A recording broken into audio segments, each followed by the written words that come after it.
Hello, today I'm going to be showing the locations of the various electrical grounds on an FB RX-7, specifically on a Series 3 North American model. If you're diagnosing any electrical gremlins, it's a good idea to make sure the grounds are free of corrosion and that they're actually hooked up. I used a battery brush to scrape away most of the corrosion. Starting at the negative battery terminal, it runs to what is known as the mid-ground on the left strut tower. There's a ring terminal that is the ground for the front wiring harness. The other half of the negative cable runs through the bell housing bolt for the starter. Here at the front right of the car, there's a ground for the right side headlight retractor, as well as the ground for the other part of the front wiring harness. This is the ground for the front right side marker light, as well as the two front parking lights. Now here, next to the battery,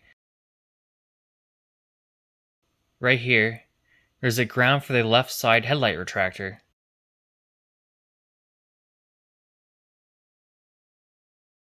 Inside the car now, there's a ground for the front wiring harness located behind the instrument cluster.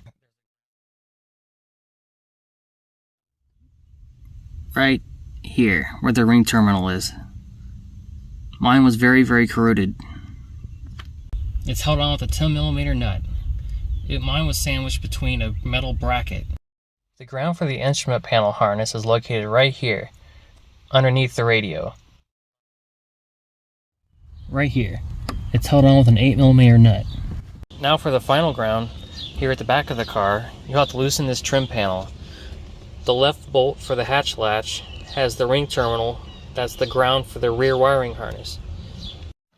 The instrument cluster has several screws and nuts on the back. If you're having any trouble with your gauges, bulbs not lighting up, or if your cruise control and speed sensitive steering isn't working, it might be worth a check to clean up all the screws and contact surfaces on the back.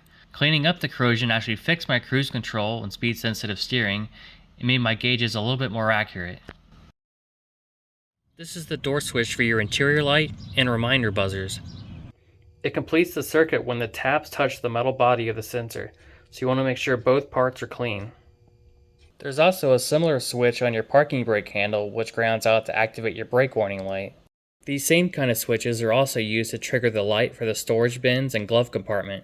The horns each have a single power wire, and they ground through where they're mounted to the car.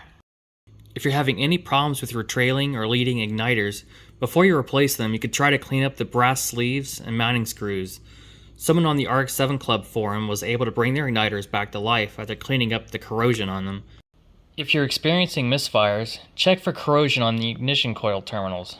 You can remove the center screw and sleeve and clean away the corrosion, but you'll want to make sure the coil is upright so that no oil accidentally leaks out of it.